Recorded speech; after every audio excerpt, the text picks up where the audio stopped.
Hello, I'm in the kitchen again, and today I am making a batch of fudge. Now, I've made this fudge before.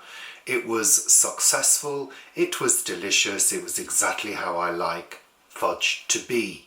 Although it should carry a health warning, really, because it uses so much sugar. But frankly, I'm not interested in making fudge any other way. I want the sugar. The one piece of equipment that I found essential is a thermometer, a food thermometer.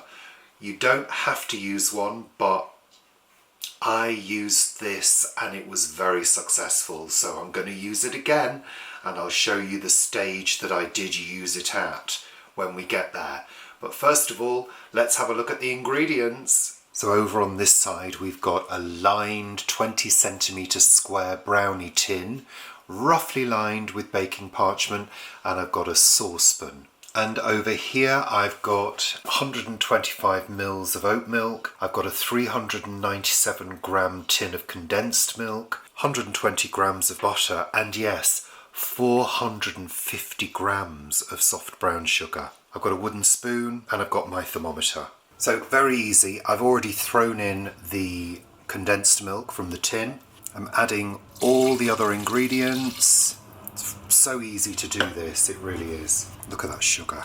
Oh, goodness me. Should literally have a warning attached to it. But you don't eat all of it, that's the way I look at it. And finally, chuck the butter on.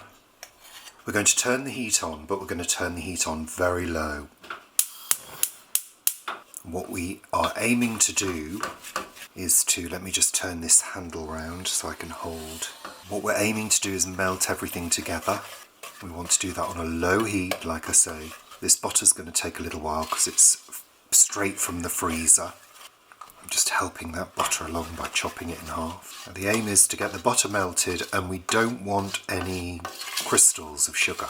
That's why we're using a soft brown sugar rather than a demerara or a white granulated, because that takes a little bit longer for the crystals to dissolve. There is a lot of stirring with this recipe, so be prepared. You can't really leave it alone. And also you're paying attention to the edges of the pan, because that's where, if it's going to burn, that's where it's more likely to burn. One tip with stirring things that are being heated: figure of 8. And you cover all the edges then. And also the other thing to remember when you are cooking with hot sugar, it becomes very, very hot and takes a long time to cool down. So, you know, if you get some on you, it's going to really burn. And obviously, if you do splash yourself with hot sugar, get it onto that cold tap immediately. Okay, so it's starting to melt now, the butter. You can see that it's getting less and less. I can still feel some of the grittiness of the sugar, but it's becoming less and less also. So we're aiming for a smooth fudge. You can kind of hear that grittiness. It's still there. It's not fully dissolved yet. Okay, we're going to increase the heat slightly. We're going to slowly bring this to a boil. And once it reaches boiling point, we need to boil it for 10 minutes, stirring all of the time. Don't be tempted to whack the heat up full straight away, because then you're likely to burn it and the mixture will seize, and you don't want that. And notice at the moment that the mixture is very glossy. I'm just increasing the heat very slightly. I've increased the heat just slightly more, just to encourage it to come to a boil. As soon as that reaches a boil, set your timer. 10 minutes, and keep on stirring. It's going to feel like a very long 10 minutes. Okay, we're at the 10-minute mark, so the mixture will have reduced slightly. It's a little bit thicker than it was, and if you're using a light brown sugar, it's probably going to be slightly darker in colour as well. Turn the heat off and then take the temperature and it should be between 112 and 116. So 110 at the moment, so we could do with being just a little bit hotter. Turn the heat back on.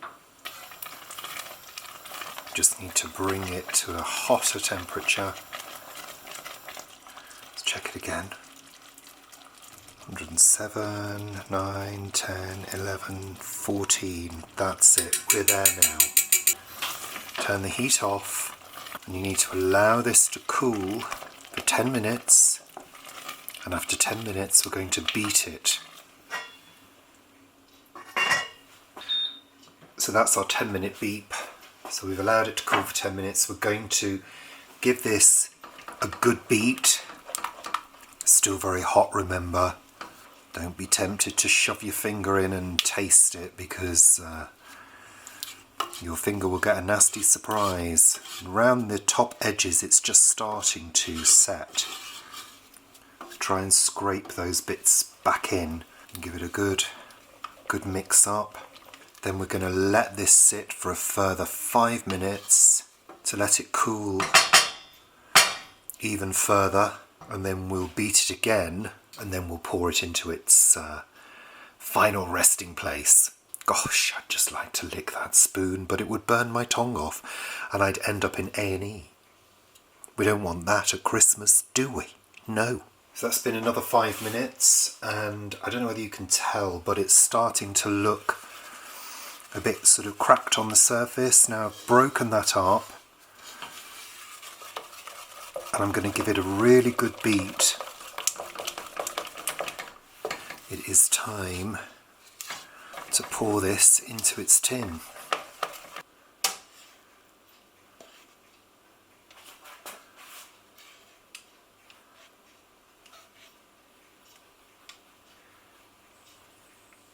I'm using a metal spoon just to spread it out.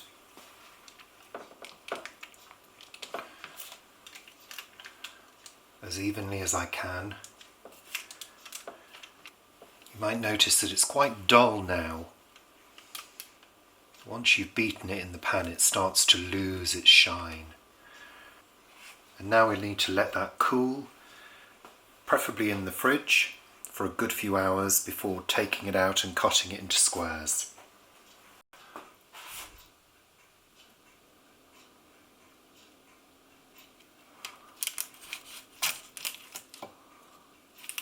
So we're here at our friend's house, Mireille. This is Mireille. You've met her before on videos.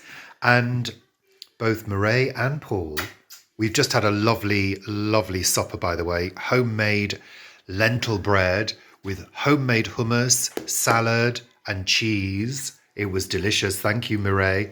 It's a pleasure. So Mireille, what do you think of my homemade fudge? I will show you. Oh, she's dipping it in the coffee. She's typically French.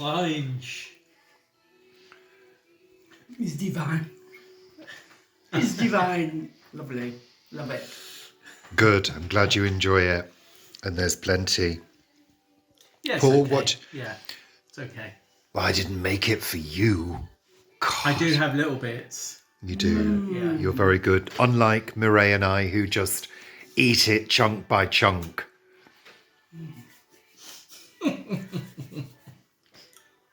Thank you. Merci beaucoup.